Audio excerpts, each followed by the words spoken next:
Kozaczyk adjusted his multifaceted oculars, his mandibles clicking in irritation as he stared at the holographic display before him. The Galactic Council chambers buzzed with the nervous energy of 1,000 different species, all gathered to witness what promised to be the most perplexing scientific presentation in recent memory. "Esteemed colleagues," Kozaczyk began, his voice translator struggling to convey the mixture of excitement and trepidation in his native clicks and whistles. "We stand on the precipice of a momentous discovery, or perhaps more accurately, a momentous lack of discovery." A ripple of confused murmurs spread through the assembled dignitaries. Gloop, the gelatinous representative from Xylothea 9, burbled questioningly, "Clarify, please. How can a lack of discovery be momentous?" Kozachik's antennae twitched in what passed for a smirk among his kind. "Ah, my dear Gloop, ever the voice of viscous reason." A few chuckles echoed through the chamber. Apparently some species had developed a taste for puns. Allow me to elaborate. With a wave of his upper appendage, Kozaczyk expanded the holographic display. A shimmering image of a star system appeared, rotating slowly in the center of the room. At its heart pulsed a brilliant blue-white star, surrounded by a dizzying array of planets, moons, and asteroid belts. "Behold," Kozaczyk announced, his voice dripping with theatrical gravitas, "the Enigma system." Silence fell over the assembled aliens. Even the perpetually flatulent, gaseous collective held their, gases. "For the past 3 galactic standard years," Kozaczyk continued, "the brightest minds from every corner of our magnificent union have been studying this system. We've thrown every scanner, probe, and overly caffeinated grad student at it. And do you know what we've found?" The silence stretched on, punctuated only by the occasional nervous shuffling of tentacles and the soft whirring of anti-gravity mobility aids. "Nothing!" Kozaczyk declared, his mandibles spread wide in what might have been a grin or a grimace of frustration. "Absolutely bupkis! Nada! Zilch!" Ambassador Vrulzax of the Silicon Hive Mind raised a crystalline appendage. "Forgive my confusion, esteemed Kozaczyk, but isn't the discovery of nothing still a discovery?" Kozachik's compound eyes glittered with barely contained mirth. "Oh, my dear Ambassador, if only it were that simple. You see, we haven't discovered nothing. We've discovered that we can't discover anything." The confusion in the room was palpable. Several species known for their empathic abilities were developing splitting headaches. "Allow me to clarify," Kozaczyk said, zooming in on the holographic display. "Every time we attempt to gather data on this system, our instruments go haywire. Quantum entanglement communicators start spouting gibberish about tentacled elder gods. Tachyon sensors insist that time is flowing backward and forward simultaneously. And don't even get me started on what happened to poor Dr. X Lorbax when he tried to use his psychic projection abilities. Let's just say it involved a lot of screaming and an inexplicable craving for a earth delicacy called pickles." Laughter rippled through the chamber, tinged with a hint of nervous energy. The gathered scientists and diplomats were beginning to realize the gravity of the situation.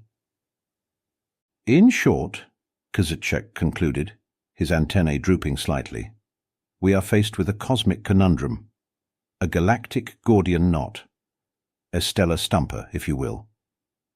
Ambassador Xynthia of the Photosynthetic Consortium raised a leaf-like appendage. "And what do you propose we do about this?" "Enigma, Chief Scientist Kozaczyk." Kozachik's mandibles clacked together in what might have been a sigh.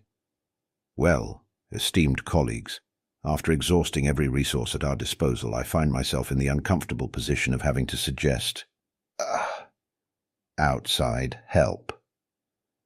A collective gasp echoed through the chamber. Several of the more delicate species nearly fainted. "Surely you don't mean—" Gloop burbled, his gelatinous form quivering with disbelief. Kozaczyk nodded solemnly. I'm afraid so, my friends. It's time we turn to the one species in the galaxy crazy enough, stubborn enough, and possibly dumb enough to tackle this mystery head-on. The words hung in the air like a bad smell, which, coincidentally, the gaseous collective was also producing. "The humans," Kazchk said finally, his voice barely above a whisper. Chaos erupted in the council chambers. Delegates shouted, screeched, and emitted pheromones of distress. The hive mind representatives began arguing with themselves, their crystalline forms vibrating at alarming frequencies. "Order! Order!" bellowed Grand Arbiter Xylof, his thunderous voice cutting through the cacophony. As the commotion died down, he fixed Kazchk with all 7 of his eye stalks. "Chief Scientist, are you absolutely certain this is our only recourse?" Kazchk's antennae drooped even further.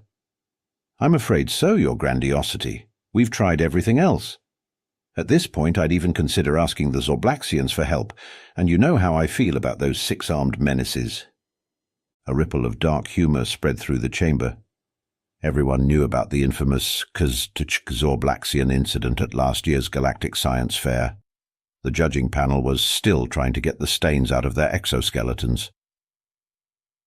Grand Arbiter Xylof sighed, a sound like wind whistling through a rusty pipe. "Very well. If there are no objections—" He paused, his eye stalks swiveling to survey the room. Several delegates looked like they wanted to object but thought better of it. "Then I hereby authorize the engagement of human assistance in this matter." Kazchk bowed deeply, his antennae nearly touching the floor. "Thank you, Your Grandiosity. I shall make the necessary arrangements immediately." As the council chambers began to empty, delegates muttering and chittering amongst themselves, Kazchk felt a tap on his carapace. He turned to find Ambassador Xynthia regarding him with what passed for concern among her species. "Are you sure about this, Kazchk?" she asked, her leaves rustling softly. "You know how unpredictable humans can be." Kazchk's mandibles clicked in what might have been a rueful smile. "Oh, my dear Xynthia, I'm not sure of anything anymore. But I do know one thing." He glanced back at the holographic display of the Enigma system, still rotating serenely in the center of the room. "Whatever happens next, it's going to be one hell of a show." 3 solar cycles later, Kazchk found himself pacing nervously in the docking bay of Galactic Central Station. His exoskeleton clicked softly against the polished floor as he moved back and forth, antennae twitching with each distant sound. "Would you stop that infernal movement?"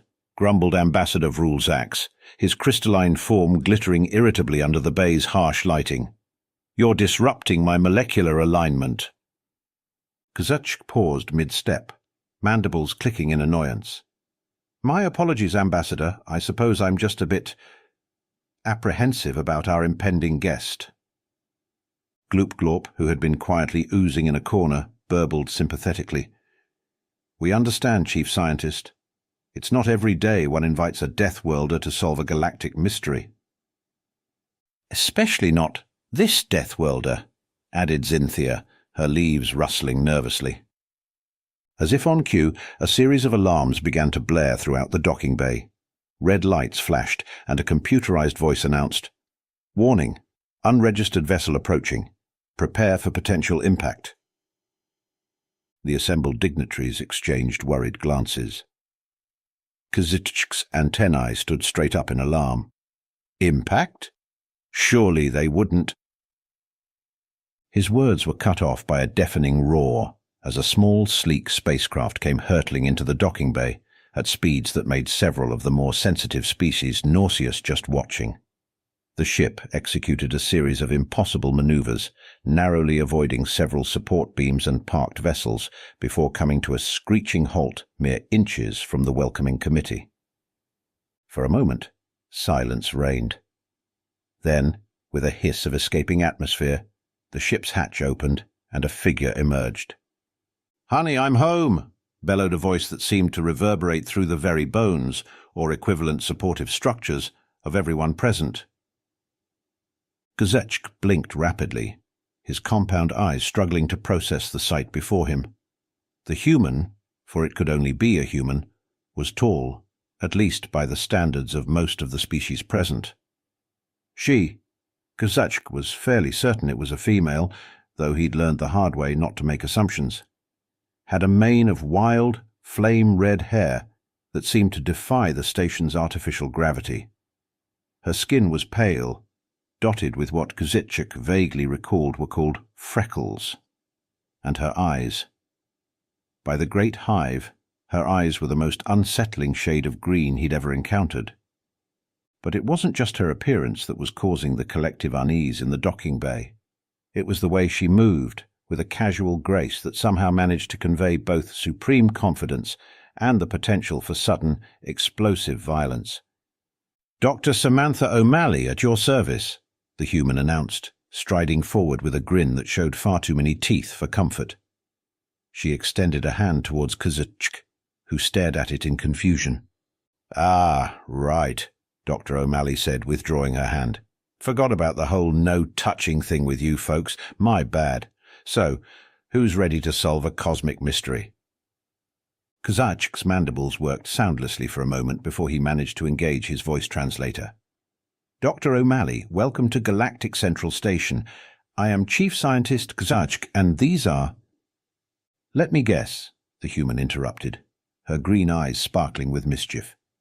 "Crystal Guy is the Silicon Hive Mind, Photosynthesis Lady is from that plant consortium, and the Talking Jello is— Actually, I've got nothing for that one. You'll have to help me out there." Gloop-glop burbled indignantly, his gelatinous form rippling with what might have been offence. "Dr. O'Malley," Kazechk said, trying to regain control of the situation, "perhaps we should move this conversation to a more appropriate venue." The human's grin, if possible, grew even wider. "Lead the way, bug boy. I'm dying to see what's got all your antennae in a twist." As they made their way through the station's winding corridors, Kazechk couldn't shake the feeling that he'd made a terrible mistake. The human's casual disregard for protocol, her irreverent humour, and the way she seemed to be cataloguing every detail of the station with those unnerving green eyes. It all added up to potential disaster. But what choice did they have? The Enigma system had stumped the greatest minds in the galaxy. If this wild, unpredictable Deathworlder could crack the code, well, it might just be worth the headache. Little did Kazechk know, the headache was only just beginning. The briefing room was a marvel of galactic engineering, designed to accommodate beings of all shapes, sizes, and biological needs. Holographic displays flickered to life as the assembled dignitaries took their places around a circular table that seemed to defy the laws of physics. Dr. Samantha O'Malley, however, seemed far more interested in the complimentary snack tray. "Oh man, are these those little Arcturian fire pods?" she exclaimed, popping one into her mouth before anyone could stop her. "Spicy." Kazechk's antennae twitched in alarm. "Dr. O'Malley, those are highly corrosive to most carbon-based life forms." The human grinned, smoke curling from her nostrils. "Good thing I'm not most carbon-based life forms, eh? Now let's get down to business. Show me this big bad mystery you've all been losing sleep over." With a resigned click of his mandibles, Kazechk activated the main holographic display. The Enigma system sprang to life in the center of the room, its eerie blue-white star pulsing ominously. "As you can see, Dr. O'Malley," Kazechk began, slipping into lecture mode, "the Enigma system defies all conventional—" "Hang on a sec," Samantha interrupted, leaning in close to the hologram. Her eyes narrowed, darting from planet to planet with alarming speed. "Have you guys tried turning it off and on again?" A ripple of confused murmurs spread through the room. Ambassador Vrulzax's crystalline form vibrated with what might have been indignation. "I beg your pardon, human, but we are discussing a star system, not some primitive computational device." Samantha waved a hand dismissively. Yeah, I get it. But seriously, have you tried resetting your sensors? Because from where I'm standing, this looks like a classic case of data corruption. Kazuch's compound eyes blinked rapidly in succession. Data corruption? But our systems are the most advanced in the known galaxy. We've run countless diagnostics, triple-checked every algorithm, and you've been staring at the same corrupted data for 3 years, Samantha finished, her tone a mixture of amusement and exasperation. Look, I get it. You've got all this fancy tech, and you assume it's infallible, but sometimes the simplest explanation is the right one. She turned to face the assembled aliens, her wild red hair seeming to crackle with energy. Let me guess. Every time you try to gather new data, you're using the old data as a baseline, right? And your systems are smart enough to try and reconcile any discrepancies? Uncomfortable silence fell over the room. Several of the more tech-savvy species began to shift nervously in their seats. By the great hive, Kazuch whispered, his antennae drooping in disbelief. Could it really be that simple? Samantha's grin was positively predatory. Only one way to find out, bug boy. Fire up those fancy scanners of yours and let's take a fresh look at this Enigma system without any preconceived notions or old data mucking things up. What followed was a flurry of activity that would have been comical if the stakes weren't so high. Dignitaries scrambled to contact their respective science teams, orders were barked in a dozen different languages, and poor Gloop Glorp nearly liquefied entirely from the stress. Through it all, Dr. Samantha O'Malley lounged in a chair clearly not designed for human anatomy, munching on more of those terrifyingly spicy Arcturian firepods. Previous content remains the same. Hours passed in a blur of recalibrations, system resets, and increasingly creative alien cursing. Finally, as the station's artificial day cycle was drawing to a close, a triumphant shout echoed through the briefing room. "We've got something!" exclaimed Junior Technician Blix Blacks, his tentacles waving excitedly as he burst through the door. "The new scans! They're... Spit it out, Blixie," Samantha called out, sitting up straight for the first time in hours. "What have we got?" Blix Blacks's eye stalks swiveled wildly as he tried to find the words. "It's normal. Perfectly. Beautifully. Boringly normal." A stunned silence fell over the room, broken only by the soft sound of Samantha slow clapping. "Well, would you look at that?" she drawled, a smug grin spreading across her face. "Turns out your big bad Enigma system is about as mysterious as a ham sandwich. No offense to any ham-based life forms present," she added, glancing around the room. Kazuch's mandibles worked silently for a moment before he found his voice. But how? We spent years. The best minds in the galaxy." Samantha stood up, stretching in a way that made several of the more rigid species wince in sympathy. "Like I said, sometimes the simplest explanation is the right one. You guys got so caught up in your fancy tech and your preconceived notions that you couldn't see the forest for the trees, or the star system for the... stars, I guess?" She strode over to the holographic display which now showed a perfectly ordinary star system. Still beautiful, but decidedly unenigmatic. "See? Here's the thing about us humans. We're not smarter than you guys, not by a long shot. But we've got something you seem to have lost along the way to all this galactic greatness." "And what, pray tell, is that?" Ambassador Vrulzax asked, his crystalline form shimmering with what might have been irritation or grudging curiosity. Samantha's grin softened into something almost wistful. "We doubt ourselves, all the time. It's kind of our thing. We look at a problem and think, maybe we're the ones screwing this up. And sometimes that's exactly what we need to solve the unsolvable."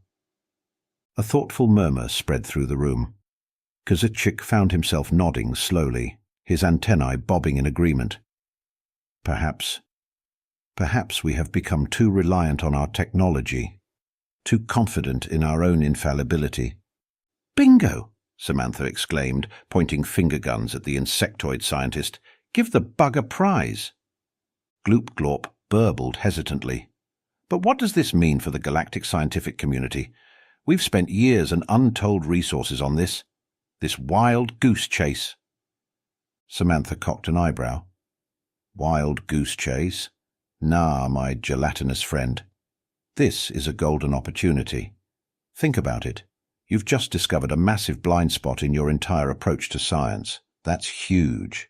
Imagine how many other unsolvable problems might suddenly become solvable with a fresh perspective. The excitement in the room was palpable. Scientists of various species began chattering amongst themselves, ideas and theories flying faster than Samantha's ship had entered the docking bay. Ambassador Zinthea's leaves rustled thoughtfully. Dr. O'Malley, you've given us much to consider. But I must ask, what do you think we should do next? Samantha's grin turned mischievous. Well, if you're asking for my professional opinion. She paused for dramatic effect, thoroughly enjoying the way every alien eye stalk, and sensory organ was focused on her. I think you should throw one hell of a party.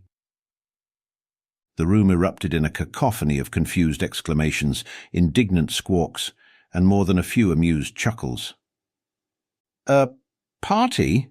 Kazuchik repeated, his mandibles clicking rapidly in confusion. Absolutely, Samantha declared, spreading her arms wide. Look, you guys just had a major breakthrough. You solved the unsolvable, even if it turned out to be a big old nothing burger. That's worth celebrating. Plus, she added with a wink, I hear you aliens know how to throw down when you put your minds to it. For a moment, it seemed like the assembled dignitaries might reject the idea outright. But then, slowly, a wave of agreement began to spread through the room. After all, they had accomplished something significant, even if it wasn't quite what they'd expected. Very well, Dr. O'Malley, Grand Arbiter Zelef announced, his eye stalks quivering with what might have been amusement.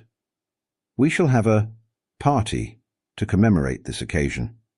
But first, we must address the matter of your compensation. Samantha waved a hand dismissively. Oh, don't worry about that. Just put me down as a consultant for any future weird space mysteries you guys stumble across. Something tells me this won't be the last time you need a human perspective. As the room began to buzz with excitement, both for the impending celebration and the possibilities this new approach to galactic science might bring, Kazuchik found himself standing next to the enigmatic human. Dr. O'Malley, he began, his voice translator struggling to convey the mix of gratitude and bewilderment he felt. I must admit, when we first contacted Earth about this problem, I had my doubts. But you've proven to be most enlightening. Samantha's grin softened into something almost fond. Oh, thanks, Bug Boy. You guys aren't so bad yourselves. A little stuck in your ways, maybe, but hey, nobody's perfect, not even us Deathworlders. As if to punctuate her point, she popped another Arcturian fire pod into her mouth, sending a small plume of smoke curling from her nostrils. Kazuchik's antennae twitched in a mixture of amusement and alarm. Indeed. Though I must insist you stop consuming those fire pods. Our medical team is already quite concerned about the potential long-term effects on your digestive system. Samantha laughed, a sound that seemed to fill the room with warmth. Relax, Kazuchik. If there's one thing you should know about humans by now, it's that we're full of surprises. Now, she rubbed her hands together gleefully, let's talk about this party.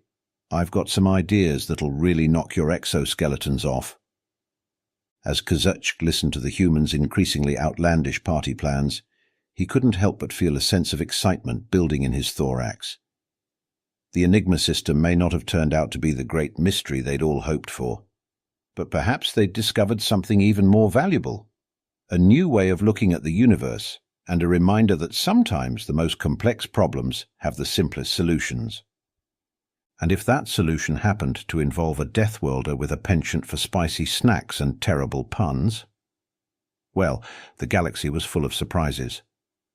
And the party, as it turned out, was a rousing success. species that had never so much as shared the same room, were soon engaged in animated discussions, swapping theories and ideas with an enthusiasm that hadn't been seen in the galactic scientific community in centuries.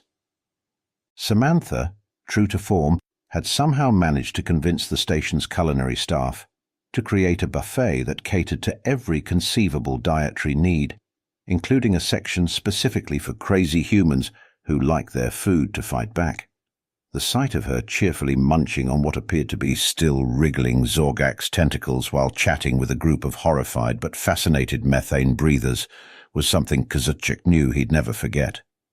As the celebration reached its peak, Grand Arbiter Zelov called for silence. The room gradually quieted, all eyes, and various other sensory organs, turning to the imposing figure. "Esteemed colleagues," Zelov began, his voice resonating through the chamber, "today marks a turning point in galactic history. We set out to solve a great mystery, and instead found ourselves confronting our own limitations. But thanks to the unique perspective of our human friend," he gestured towards Samantha, who raised her glass of alarmingly fluorescent liquid in acknowledgement, "we have gained something far more valuable than any scientific discovery." A murmur of agreement rippled through the crowd. "In light of this, I propose the establishment of a new initiative," Zelov continued. "The Interspecies Collaborative Problem-Solving Task Force. Its mission, to tackle the galaxy's most perplexing issues by bringing together diverse minds from across the cosmos." The room erupted in applause, tentacles waving, leaves rustling, and crystalline forms vibrating with excitement. As the noise died down, Zelov turned his eye stalks towards Samantha. "Dr. O'Malley, would you do us the honor of being the first official human member of this task force?" All eyes turned to the red-headed human, who for once seemed genuinely surprised. She blinked, looked around the room at the expectant faces of 1,000 different species, and then broke into a grin that could have outshone a supernova. "Well, hot damn," she said, raising her glass high. "How could I say no to that? Count me in, you beautiful bunch of weirdos." The chamber exploded with cheers, the sound of 1,000 different species celebrating in their own unique ways, creating a symphony of joy and hope for the future.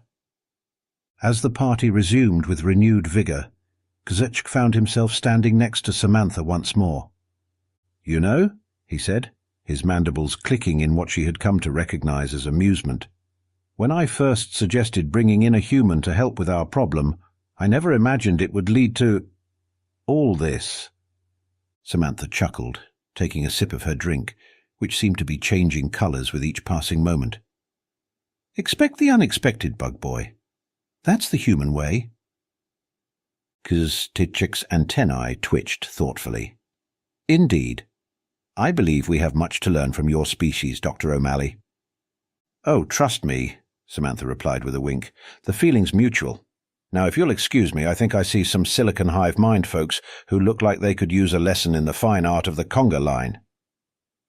As Kazutchik watched the irrepressible human weave her way through the crowd, leaving a trail of bemused and intrigued aliens in her wake, he couldn't help but feel a sense of excitement for what the future might hold. The galaxy had just gotten a whole lot more interesting, and somehow he had a feeling this was only the beginning.